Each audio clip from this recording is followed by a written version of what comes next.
So welcome all, and thank you all for coming. My name is Eric Knight, and can I start by acknowledging that we meet today on the land of the Gadigal people, and to pay my respects to elders past and present.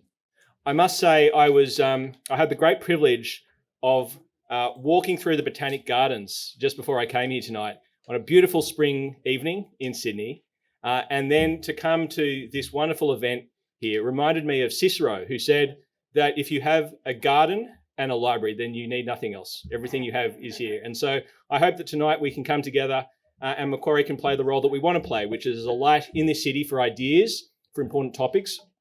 And when you can find that with the beautiful weather, then hopefully you have all that you need.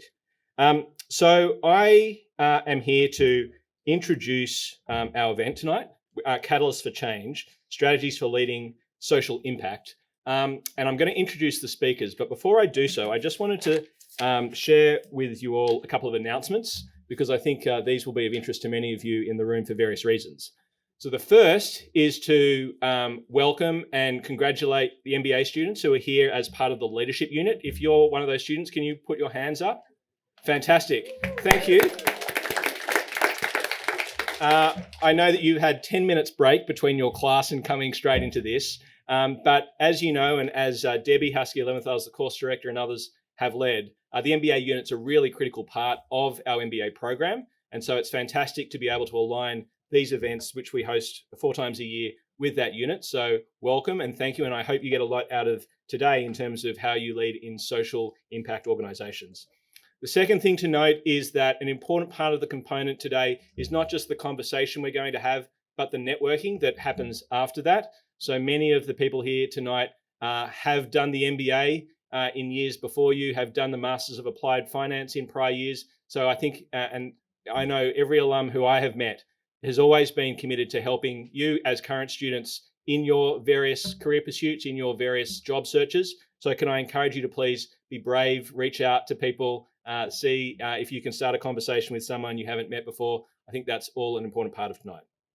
The third thing to announce and to remind you all is that from next year, 2025, Macquarie Business School is very proud to say that our MBA is a one MBA. So that means that our MBA comes together, whether it's an MBA that you want to access in the classroom, like tonight and here today, or whether you want to access it from home through online opportunities, because you've got work and other family responsibilities. It's a single program. It's based around your convenience. And so we're really proud about that. That is a very distinctive proposition in the Australian market. As you know, many business schools offer 2 completely different programs, but we've gone down to have one program for all of us. And so that's a great thing for 2025. And if for whatever reason you have any challenges in any of that, just be in touch with Yvonne or others in the room, and we'll make sure that that is as seamless as it can be.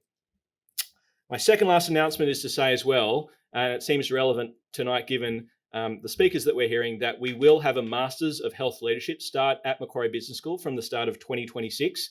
So this is a master's program for students who want to really be experts in the health space.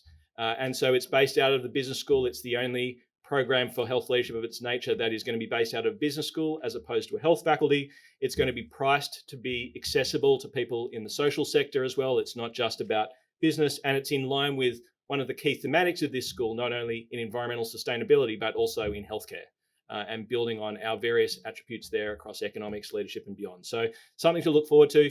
15 months from now, some of the speakers that you'll hear tonight may well be co-opted into being part of that program, but please let your friends and colleagues know if that's something of interest. Finally, I am rotating my role around the executive group from Executive Dean to being the Deputy Vice-Chancellor, People and Operations, supporting the 4 different faculties. I still remain a faculty member of this business school, but I just wanted to say how fun it has been to work with all of you over the last couple of years, and to say how confident I am in the wonderful leadership that Yvonne Breyer and Leonie Tickle will be able to afford as co-deans over this next little interim period, and then in what plays out beyond. This is all about you to the power of us, as you know, at Macquarie University. It's not about any one of us individually, it's about us collectively. And so we are finding ways to share that collective effort. So that's my final announcement. So with that, on to the fun stuff. Catalysts for Change, Strategies for Leading a Social Impact. So tonight we are honoured to have 3 very distinguished speakers. join us on the stage tonight. We have the Honourable Kristina Keneally, who is a distinguished Australian leader with an extensive career across many different fields, the Premier of this great state, an Australian Senator with portfolios including Home Affairs, Immigration, Planning, Disability Services and Ageing, started her career in the Society of St Vincent de Paul, and is currently the CEO of the Sydney Children's Hospital Foundation. So Kristina, welcome. She has had a long affiliation with Macquarie and Macquarie Business School with the women in the MBA program, so it's wonderful to welcome you back here tonight. Ronni Kahn, a legendary social entrepreneur, established OzHarvest in 2004 and has led various efforts to be able to help people who don't have means to be able to thrive in this wonderful city, has the title of Officer of the Order of Australia and recognition as an Australian Local Hero of the Year. Ronni, thank you so much for giving us time tonight and welcome to Macquarie Business School. And Simon Miller, again, an extensive career in government. As I was just talking to Simon before, was Chief of Staff to Michael Egan when he was Treasurer of New South Wales, again, a legendary Chancellor of this university, but many other roles both in New South Wales Government, in the Commonwealth Government, Managing Director and Senior Partner for BCG. I used to work for Simon many years ago, and then has gone from there to find his true calling as the CEO of Anglicare Sydney. And thank you for the work you do there, Simon, and also and how exciting to see some of the reforms that we've seen in aged care and funding recently, and hopefully that will encourage wider and more accessible services for people in this sector. So if I can invite you up to the stage, please, Simon, Ronni and Kristina. And can I also invite Yvonne Breyer to the stage, who's going to be our moderator, our interim executive co-dean, our deputy in education, to lead tonight's discussion. Over to you, Yvonne. Thank you so much.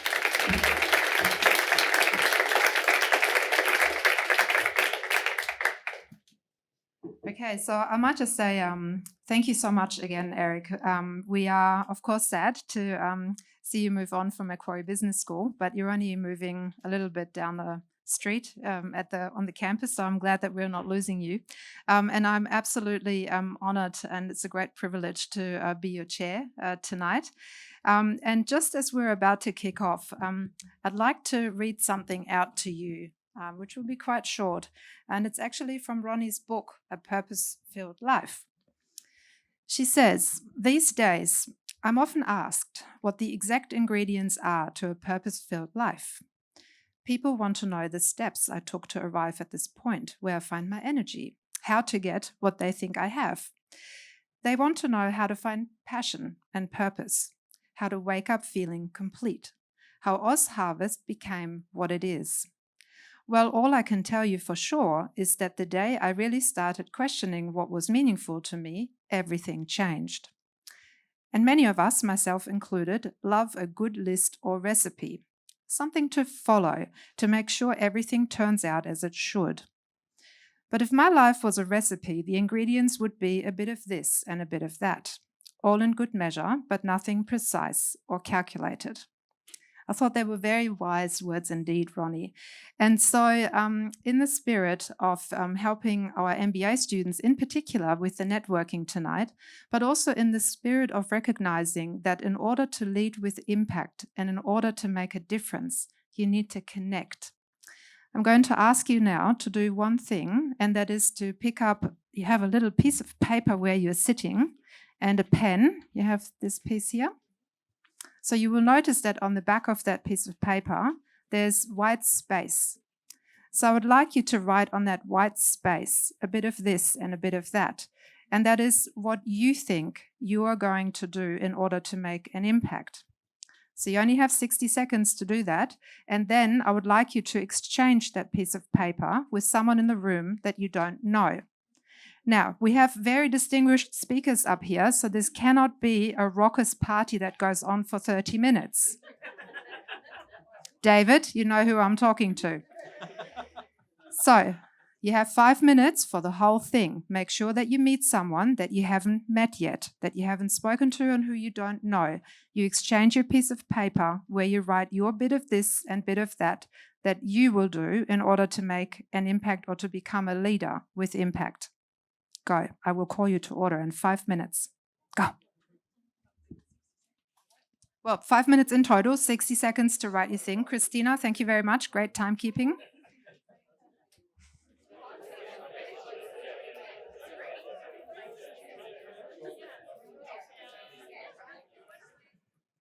Amazing. Well done, everyone.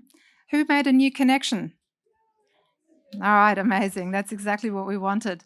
So, my wonderful panel, you are no less important, of course. So, it is my absolute privilege now to hand over to you. I have been told that the best chair is the chair that's invisible, so I will make myself invisible now.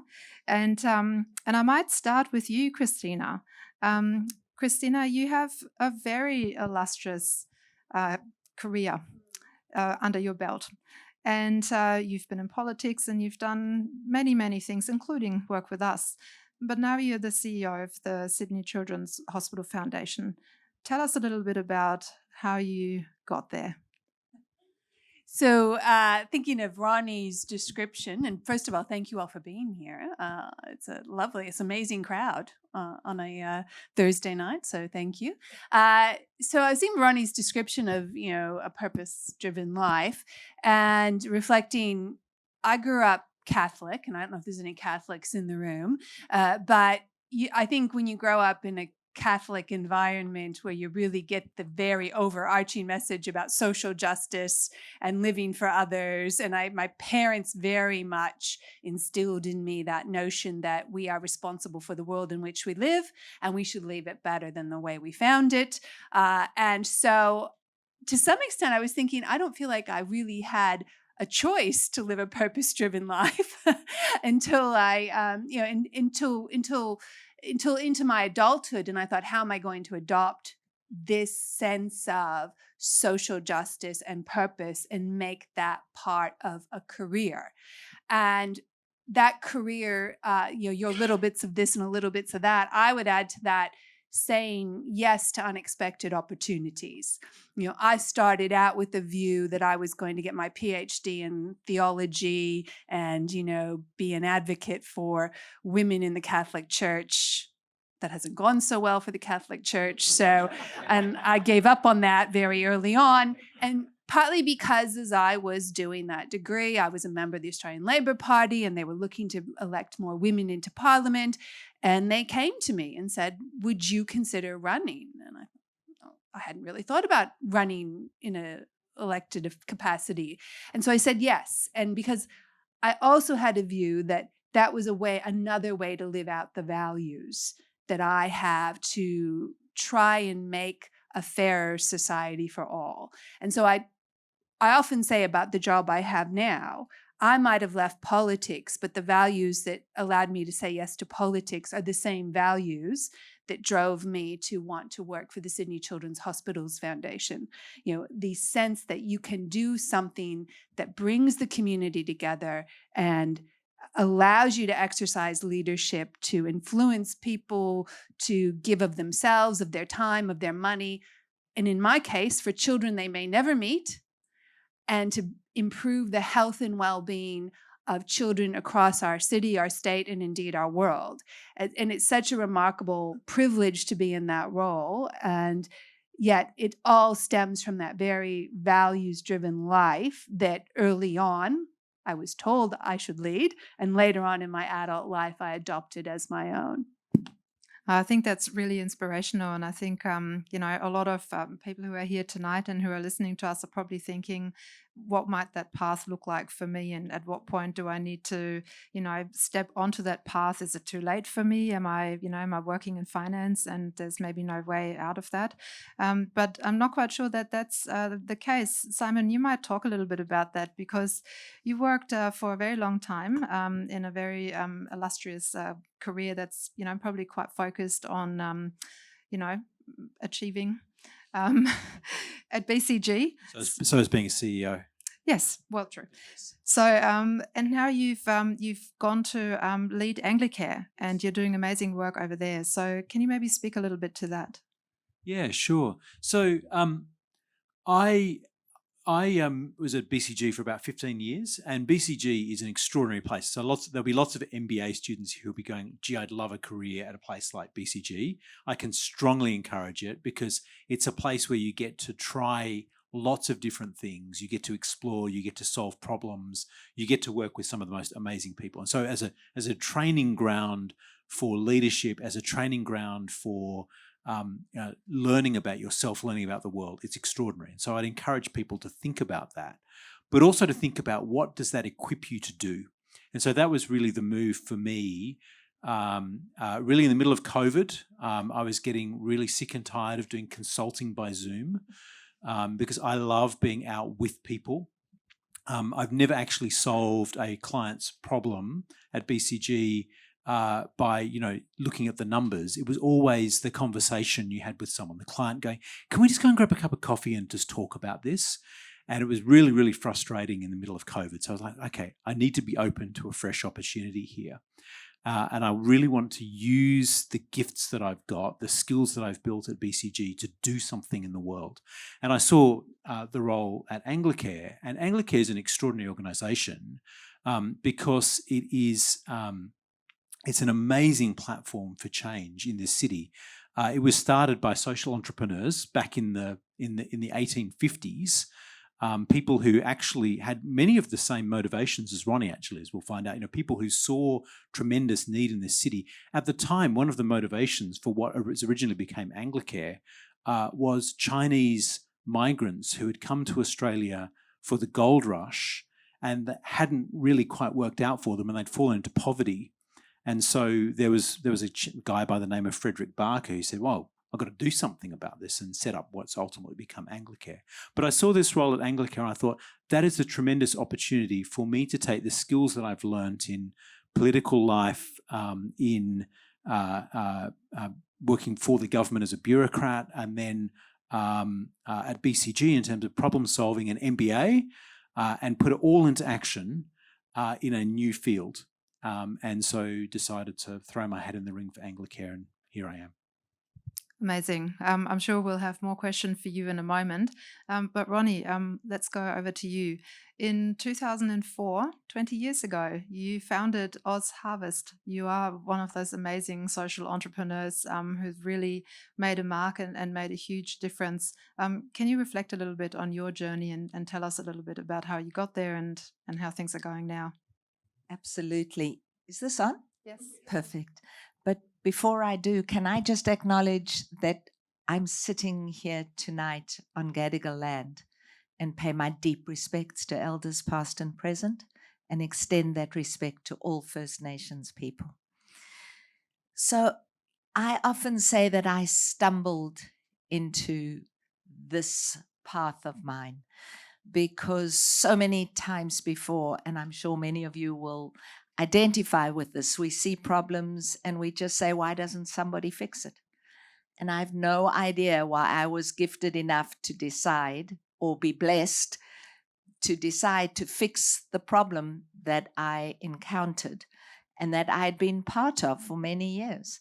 I ran an events company and I kept seeing waste and kept throwing away food because I didn't really think about a solution for it.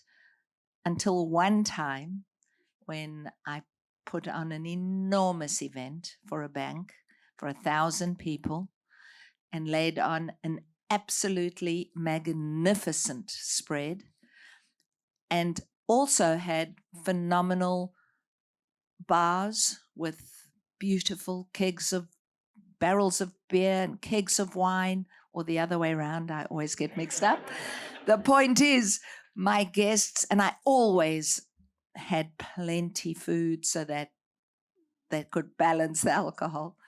And at that night, my guests went straight to the bar, got pissed, and I had thousands and thousands of kilos of food left over. And there was just no way I was going to throw that away. But I didn't really have a solution. So I literally drove and went knocking on the Matthew Talbot hostel's door. I didn't know anywhere else, and offered that food late at night. And they just opened their arms and said, we want this. And so I became a rogue food rescuer for a while. Just telling my clients, don't you worry if there's leftover, I have a solution.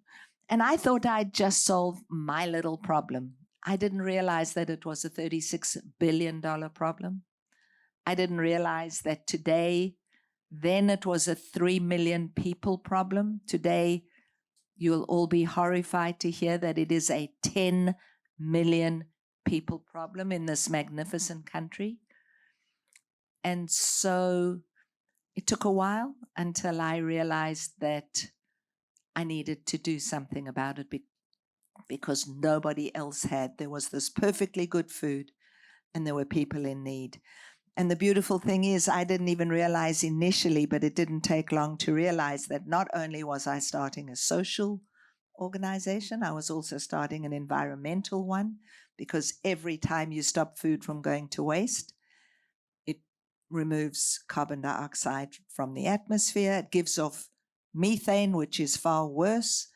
And so food waste is the second biggest reason for climate change. And so that has been a huge part of, in a way, the success of OzHarvest, in that we do these two things concurrently.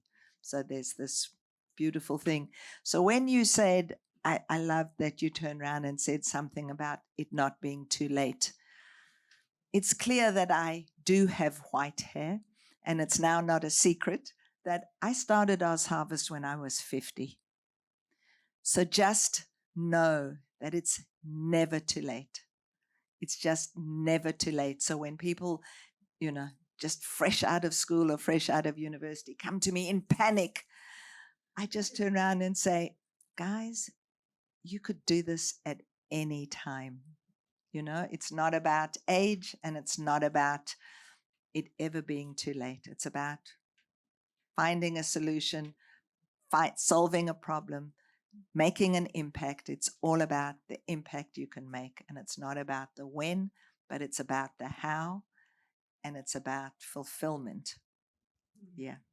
Thank you so much, Ronni. I think there's, again, a lot of inspiration here for our audience and all of us.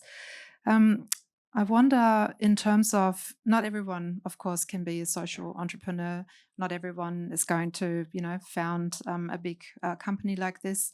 But we have a number of budding leaders here. We have a number of industry partners here and colleagues.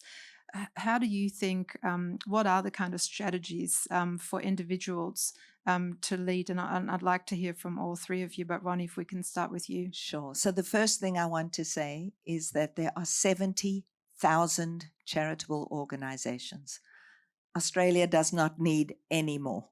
If you have brilliant and fabulous ideas, whether it's around cancer, whether it's about food rescue, whether it's about whatever, find a phenomenal one and go and lend and add your skills to it.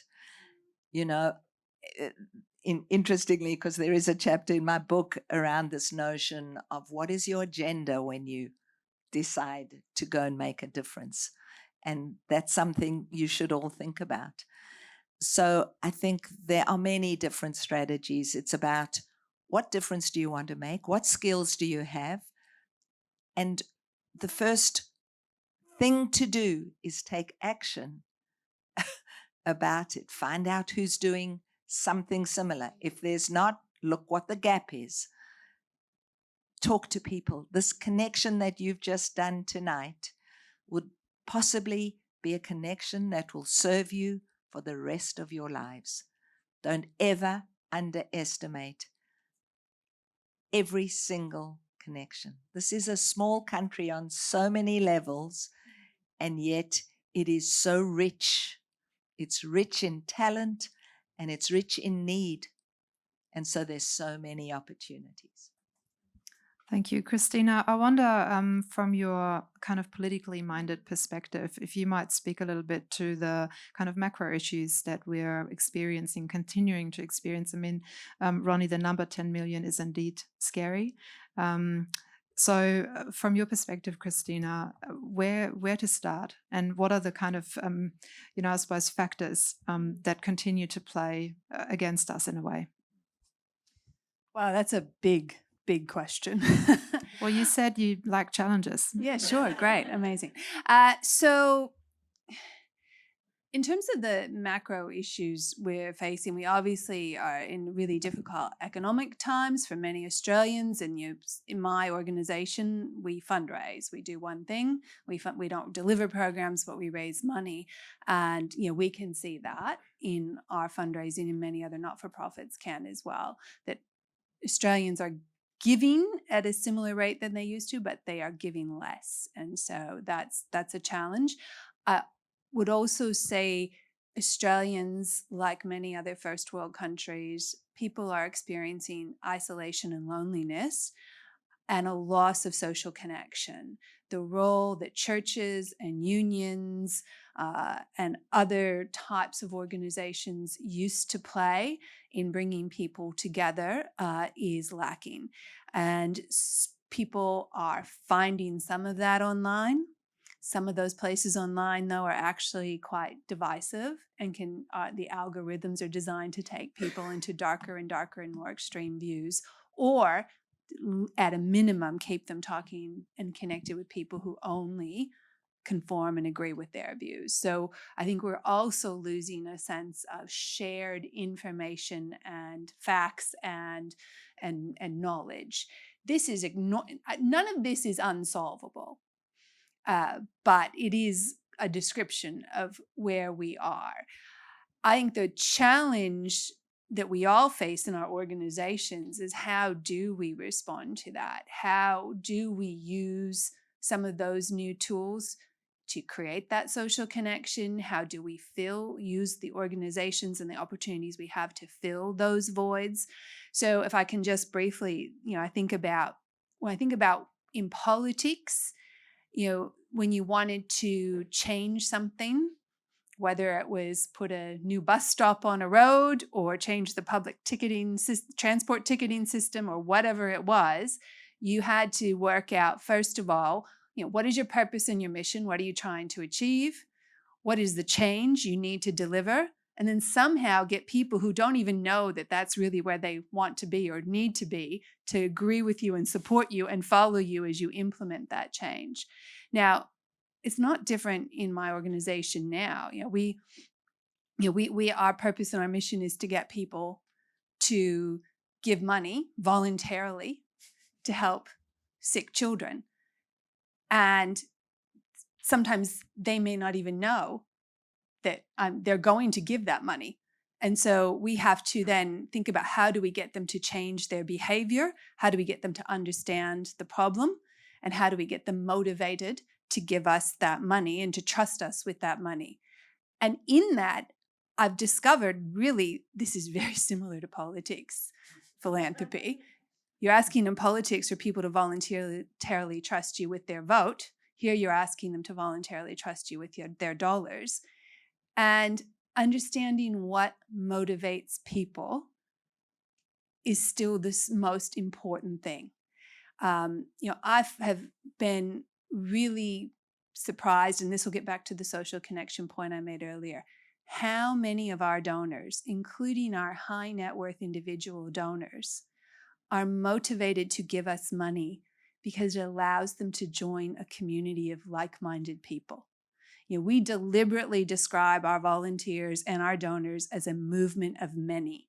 And we do that because what we find is, while people can be motivated by a certain disease or a certain illness or a certain cause, at the end of the day, when we ask our donors, why do you give us money? What is it you like about the foundation? And we do survey them. They get a sense of fun.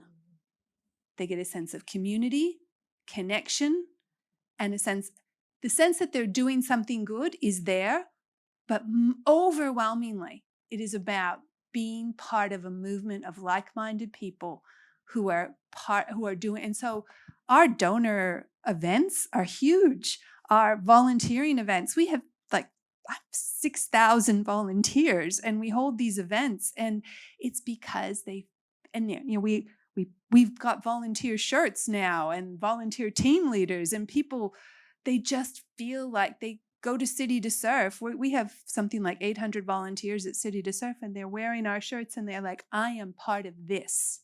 And so I think that's, if we can figure out how to give people something meaningful in return for them giving us their trust and support, we go a really long way to answering some of those challenges.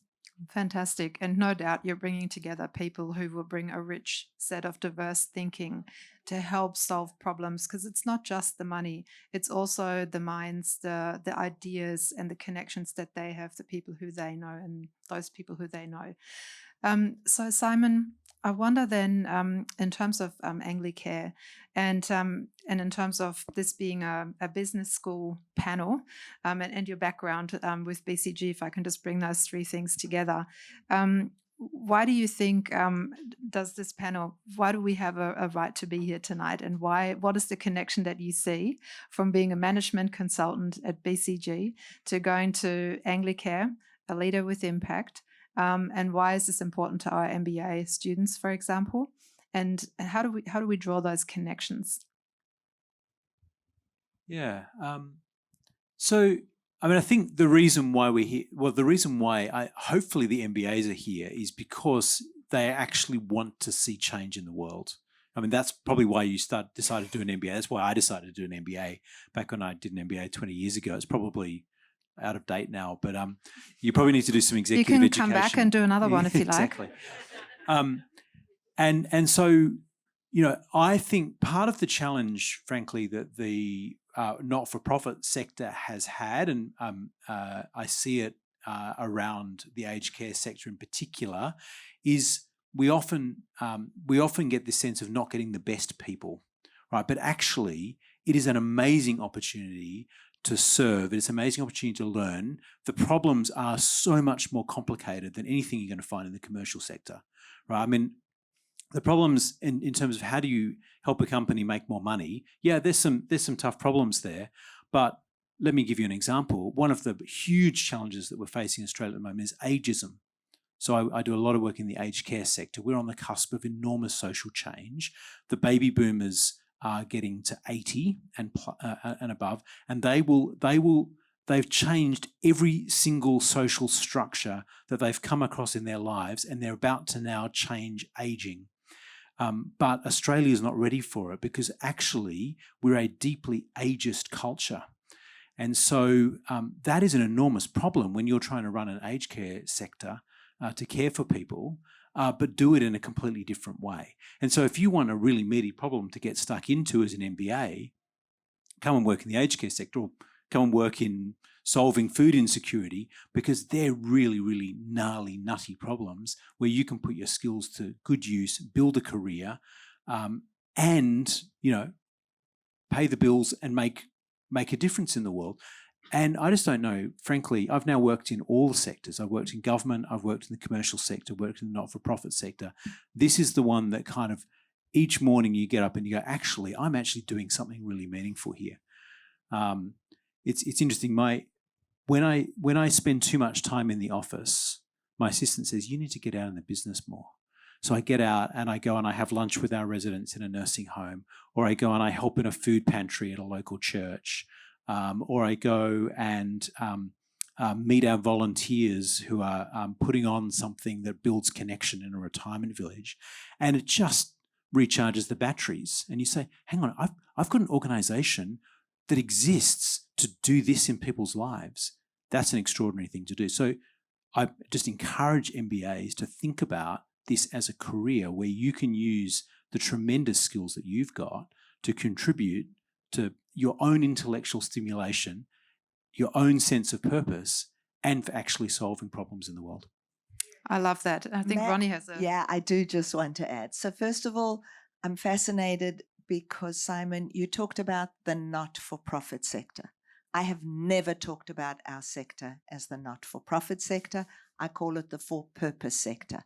I don't think that Macquarie University or Microsoft or Atlassian or Woolworths consider themselves a not-for-loss. So why should our sector be called a not-for-profit? Our profit is just measured very differently. So that's number one. And number two, just wanted to give you all an example. I think OzHarvest is the perfect example of a corporate refugee organization. All of my staff, and there are now it's 398 people. I don't think a single one of them has come from the charitable sector, because I run a business. It just happens to be a for-purpose business, and it just happens to be a business that has extraordinary impact that's measured in social value, as well as social return on investment of around $9 social return on investment per every dollar invested in us. And so I think it's really fabulous. You know, what you said is just so important. There are just so many places to put your skills and your talents. And the truth is, you would earn less if you come to our sector than you would in the commercial world. But at some point in your lives, I'm sure that you will make a decision that it's not just about the financial returns, even more so in the world today. It really goes back to that very first question about what impact you want to make. And if you go into the commercial world, my only suggestion to you from the get-go, whether it's a startup or whether you go and work somewhere else, that notion of both giving back financially, because Kristina touched on it. Philanthropic giving in Australia is very significantly less developed than it is in other first world countries. Australians, on the whole, give less than any other country in the first world. And interestingly, philanthropically, money comes not necessarily just from high net wealth individuals. You get much more from the masses than we do from high net wealth individuals. And so I did just want to add to that notion. And you touched on volunteering. We have over 4,000 volunteers, but volunteering can come in so many different ways. It can also be an offering of skills. It can be an offering of talents and wisdom. And, you know, it's not just going out into the field to fix a particular problem. So just think about that in terms of your talents and skills as you go out into the both commercial and bigger wide world. Fantastic. That's my golden nugget for tonight, the for purpose and not for profit. Because when we talk about not for profit versus, say, a commercial or for profit enterprise, we automatically create a barrier and a divide. But if we say for purpose, then all of a sudden that barrier disappears. Because I'm convinced that we can lead with impact, make a difference, even if we are working in a commercial sector or in a commercial way. So there doesn't have to be that dichotomy and that kind of paradox in a way. So we do have a couple of questions from the audience, and I'm very keen to make sure that we have enough time for all of you to network afterwards. And if you're very lucky, you can grab one of our speakers and network with them, who have already said they would love that. So one of the questions was, and Simon, I think you've kind of answered that a little bit already, so I might pass it on to Kristina first. As a leader, how do you on a daily basis lead with social impact in mind? And in particular, what are your daily practices? Because Simon, you spoke a little bit how you recharge your batteries. Kristina, have you got something to add there? Yes. So I'm a very highly structured human. And that was kind of forced on me by the political lifestyle, because if you don't have that structure, you will just fall apart. But I have found that having habits, daily habits and structure that allow me to get up in the morning and set my day are just so fundamental that I can't really operate without it. So up at 5 a.m., do my meditation, do my Pilates, write down a few notes about what I want, how I want to show up on during the day. And as one of my team members up the back there knows, also maybe send a few emails, because they all get a barrage of emails from me at about 5:30 in the morning. They really love that, don't you, Kyle? Yeah, great. And by the way, we have a completely flexible workplace, so my signature always makes clear that, I send emails when it's convenient for me. You respond when it's convenient for you. But just that morning time, and really, I don't do the emails till I've done all that other stuff, because I don't want to pick up the phone or the iPad or the computer till I've had that moment to work out how I intellectually and mentally want to show up for the day. And then I go out and do a whole lot of exercise just to get the nervous energy going and out, and, to be physically well and mentally well.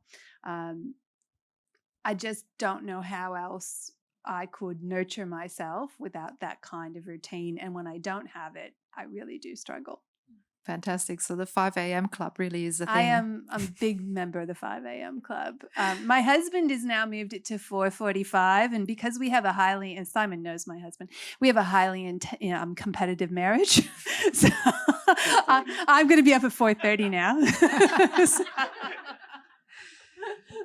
Okay. He got up at 4:45 and went for a run this morning. I was like, that does sound like a tough competition. Ronni, I wonder, you mentioned earlier the volunteers, and of course, for purpose organizations, but really, actually, in a way, all organizations, it's that getting that little bit of extra out of your team, getting the team to pull together. That can be quite challenging, particularly when we have remote teams, when we have teams that aren't always necessarily organized around a particular cost structure. So what is your secret recipe to pulling teams together and to motivating people? So I will answer, but I just want to share with you that whilst I'm part of the 5:30 or 6 a.m. team, I am the complete opposite of Kristina, as in unstructured. I do wake up early. I do exercise, but I have not worked a day in 20 years. And OzHarvest is 20 years old.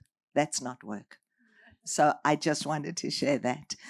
I think culture is the answer to what it takes to bring a team together. And you touched on something, Kristina, very early on. You spoke about the values you'd learned, and that you knew that you were dedicated to purpose from the time that you were born, almost. So I wasn't. It wasn't that I didn't have values, and those values came out much later. And this is a lesson that I think is so important for all of us. I didn't realize until much later the subliminal messages and values that I learned from my parents. And leadership is all about those subliminal messages. If you can't lead with authenticity and be real, you can say anything you like, but it's not what you say, it's what you do, and it's how you do it. So I think that we have managed to build a culture that is about inclusivity. Our values are boldly courageous, with gratitude, nurture and nourish, and learn and grow. Those are the 4 values of OzHarvest. So to me, things like integrity, humility, authenticity, if I had to call those out as our values, I mean, those are just core and basic. And so it is about living values, and it is about choosing a team. The reason I shine is because I'm surrounded by 399 extraordinary people and 4,000 and more volunteers. It's about that sense of belonging, and it's about building a space that people want to be part of. And there is some magic in it, and I just think it's passion, it's energy, it's about, there's one reason that OzHarvest exists, and that is to serve. to deliver the best impact we can. That is why we are here. And I think that if every single one of you can find what it is that can help you to serve, whether it's, as you said, in the commercial world or in the for-purpose world, they're all for purpose. Every single company should be existing for a reason that is beyond making money for the shareholders. I think it's quite easy to see how you've managed to gather 399 staff and 4,000 volunteers around you. Simon, we have one question here around ageism. So the participant says, I agree, it's a huge issue. I should also use my glasses while I'm trying to read very small writing. Speaking of ageism, what is something you would like more people to know on this issue here in Australia? So can you maybe just unpack ageism a little bit, and perhaps maybe you also have a top tip on how we can avoid it? Yeah. So the really interesting thing about ageism is, unlike almost every other ism, everybody in this room who is lucky enough to grow old will face it. And it's also one of the things that actually forms in people very young. So it's something that they've tested. They actually detect deeply ageist views in people, in children under 10. And so it's a really interesting thing. We're all going to get old, and yet we have these views. And so I think that the thing I've found since coming to Anglicare is how extraordinary older people are. And so can I encourage you to actually go and talk to an older person about their life, right? The people that I get to work with, that I have the privilege of working with and serving as my customers and clients and residents, have just got these most amazing stories. And the thing that I'm really trying to do is build community. So Kristina talked about social isolation, and the thing that is an enormous cause of death in older Australians. Well, I mean, other than getting old, but like social isolation is now becoming one of the leading causes of death.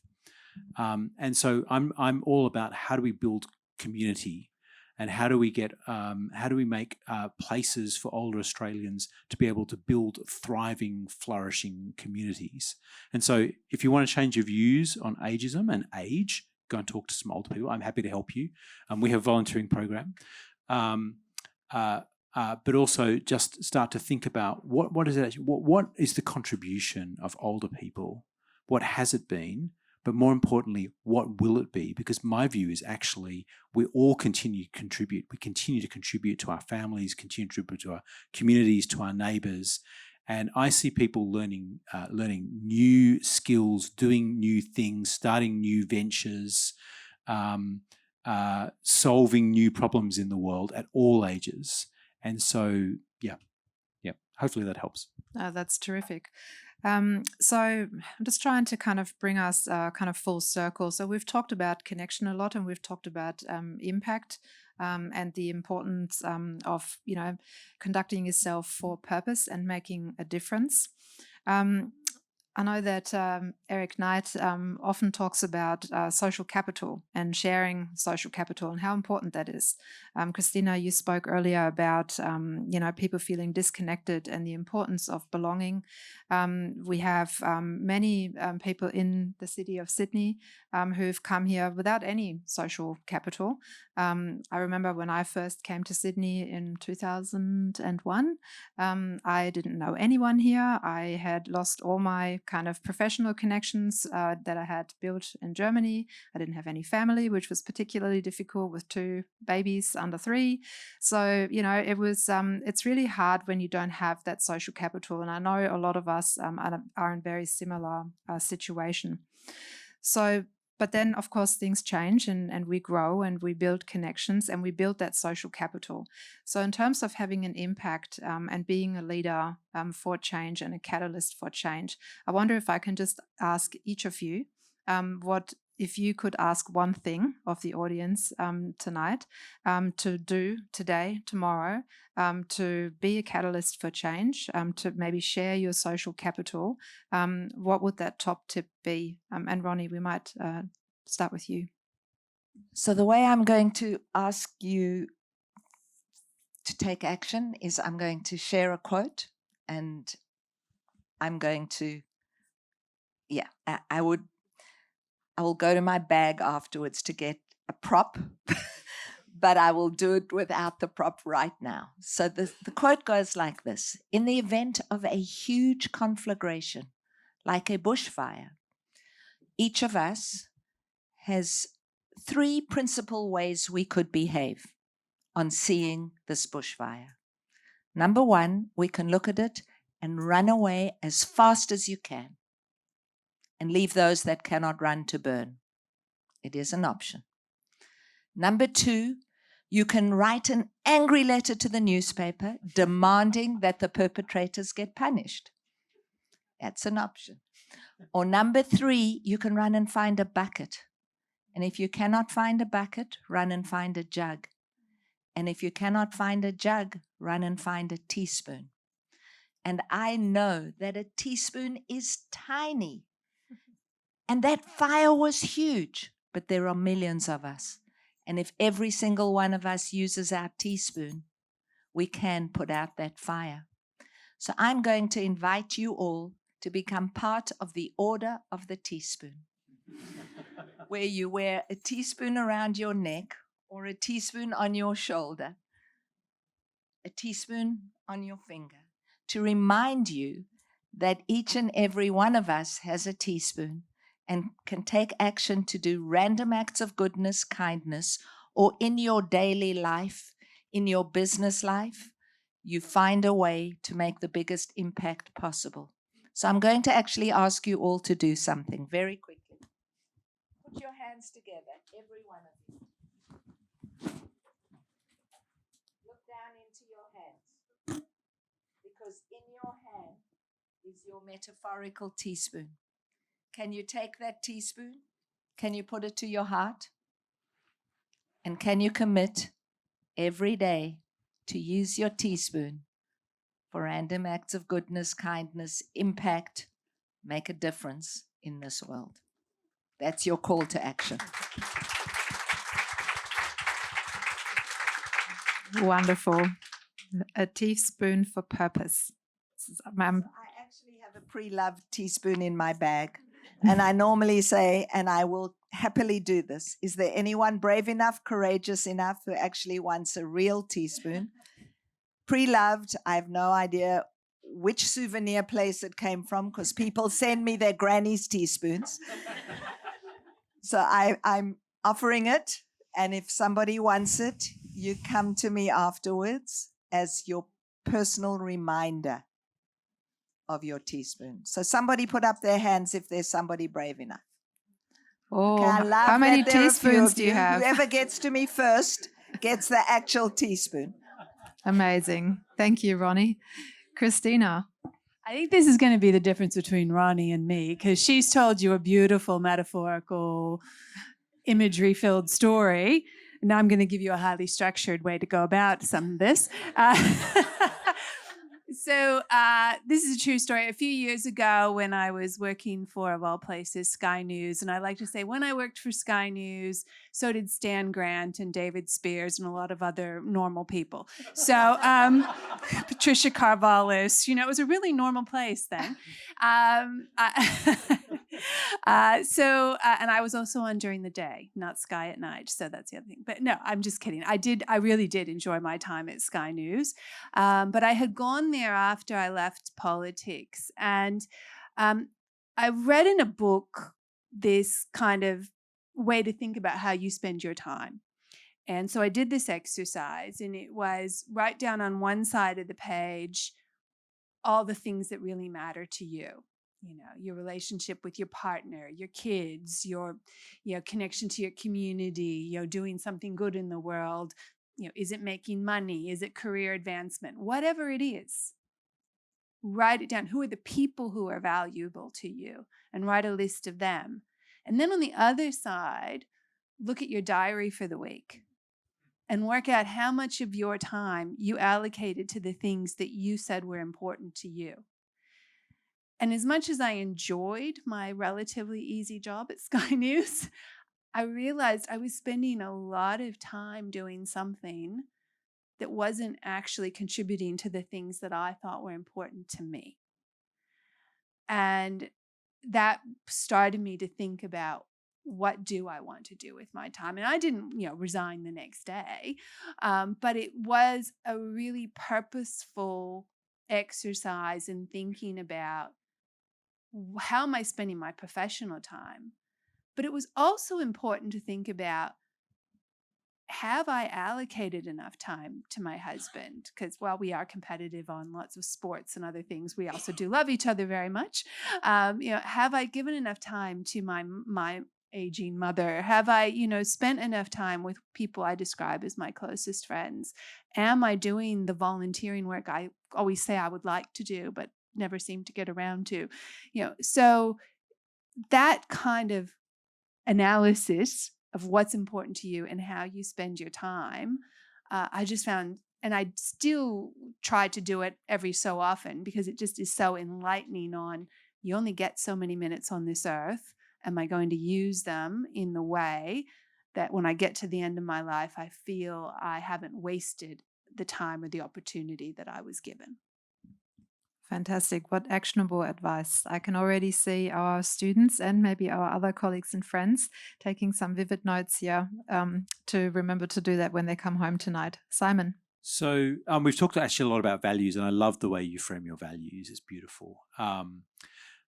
I think spending time working out what your values are is a really good thing to do. And I'm going to give you just 2 tools or 2 thoughts on how you can do that.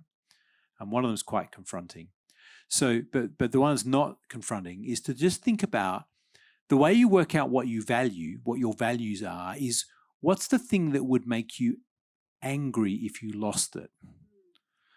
So, you talk about something fun, something. So if losing fun in your life would make you angry, then you value it, right? So there's an example. If there's an injustice in the world and injustice makes you angry, then you value justice, right? So actually spending some time, some reflective time on what is it that you value. The more confronting way of doing this is get out your credit card bill or your bank account statement and actually look at what you spend your discretionary money on. Because that's the other way that reveals what you really value in the world. What do you care about? Are you giving money to the Sydney Children's Hospital Foundation, right? Do you care about that? Or do you care about something else? And I always find it really confronting when I do that exercise myself and I go, oh my goodness, I say I care about these things. And then I look at what I actually spend the money on. I'm spending money on myself and things that I enjoy. And so I think there's just two tools there for thinking about this, because I think once you understand your values, what it is you care about in the world, then you can work out how you want to spend your time. Then you can work out what you want to do to make a difference and join the Order of the Teaspoon. So hopefully that contributes. Joined. They put that teaspoon in their hearts. You committed.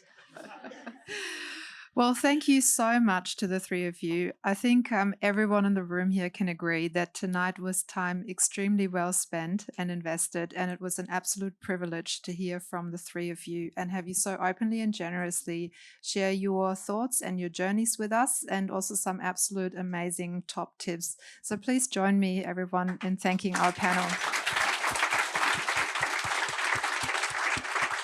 Except I've got one more. On the 7th of November, we are uniting to feed Australia. In the spirit of Band-Aid, Live Aid, We Are the World, it's our 20th year, and I was crazy enough to decide to put on the mother of all concerts. At the ICC, 7th of November, Daryl Braithwaite, Human Nature, a range of phenomenal artists. It keeps getting added to. I need to sell 6,000 tickets. So every single person you know, your friends, your cousins, your work colleagues, can you please go to Ticketek, who have waived all their fees? Every dollar that's spent on a ticket comes directly to us and we can deliver 2 meals to people in need. So please buy tickets for the 7th of November at the ICC and come and join us to unite to feed Australia live. Thank you. Great call. Thanks, Ronni. And to warm you up for that and to get a really good taste, I'm also extremely thrilled to let you know that our catering tonight is provided by OzHarvest. So thank you for that. Social business, that's right.